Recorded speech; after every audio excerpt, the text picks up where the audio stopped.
MTN Nigeria Q1 2026 results. Profit grew over 355 billion.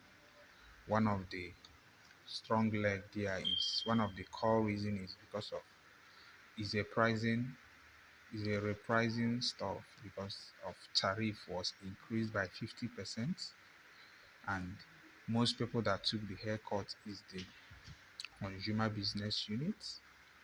Unlike if you compare with the other units, which is the enterprise unit and wholesale business unit, those guys are priced, they have negotiating power due to the volumes. But the consumer, the average retailer, don't have it. So they are the people that bear this direct cost. So if you go to the balance sheet, if you go to the income statement, you see that this repricing actually made everything to look up. If you overlay all the margins are looking up. Look at the revenue, look at operating, look at everything is just looking up because of this repricing. Then the ratios, all the margins, everything look pretty clean. Then if you go to the balance sheet, you also see that the assets grew, the equity also grew.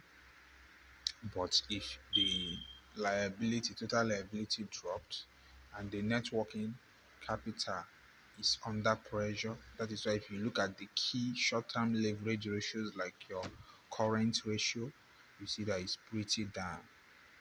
It's pretty down. So those stuff is what you're gonna look at. You dive deep into it too. Then you have to also know that some key things is that outside the 50% tariff increase, that Naira appreciation also added to their bottom line. This is one of the macro tailwind. That is why you see they booked an FS gain. Unlike the FS losses they had 2 years ago, this time around they booked an FS gain. Another thing pretty interesting to know is that they are taking advantage of the Road Infrastructure Tax Credit Scheme, which is the ROITC. They helped in construction of a road in eastern Nigeria, Enugu-Onitsha Expressway, and the prepaid balance in that book is currently at 53.5 billion.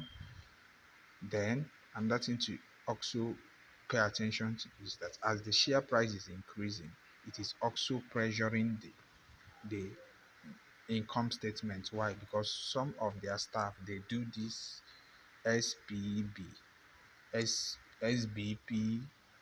stuff, which means share price payment. That means some of your reward is tied to the share price. So if you overlay it, it's adding a pressure to it.